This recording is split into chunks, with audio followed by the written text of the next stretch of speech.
12 ربیع الاول کو اگر وہ کھلا رہا ہے پلا رہا ہے وہ اس لیے کہ جشن آمد رسول، ٹھیک ہے نا، اللہ کے نبی علیہ الصلوۃ والسلام کی ولادت کی خوشی منا رہا ہے، تو اللہ کے نبی علیہ الصلوۃ والسلام کی ولادت کی خوشی منانے کا طریقہ شریعت میں یہ ہے جس طرح وہ منا رہا ہے. آپ بتائیں کیا ہے؟ شریعت میں تو یہ اللہ کے نبی علیہ الصلوۃ والسلام کا فرمان ہے کہ میں پیر کے دن اس لیے روزہ رکھتا ہوں کہ میری یہ پیدائش کا دن ہے، خوشی کا دن ہے نا، اللہ کے نبی علیہ الصلوۃ والسلام پیدا ہوئے ہیں. اور کس مسلمان کو اس روئے زمین پر اللہ کے نبی کی ولادت کی خوشی نہیں ہوگی؟ مجھے بتائیں کون ہوگا جو میلاد کا انکاری ہے اس پورے کائنات کے اندر؟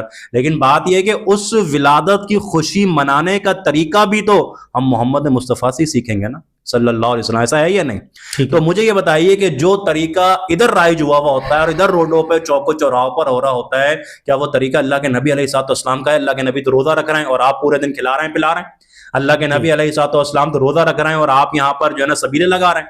اللہ کے نبی علیہ الصلوۃ والسلام روزہ رکھ رہے ہیں اور آپ یہاں پہ دیگے چڑھا رہے ہیں. تو یہ پھر ہم اگر یہ بات نہیں کریں اور اس کے حوالے سے بات لوگوں کے سامنے اویئرنیس پیدا نہیں کریں تو پھر کیا کریں؟ تو بات یہ ہے کہ عبادت اللہ کی اور طریقہ محمد رسول اللہ.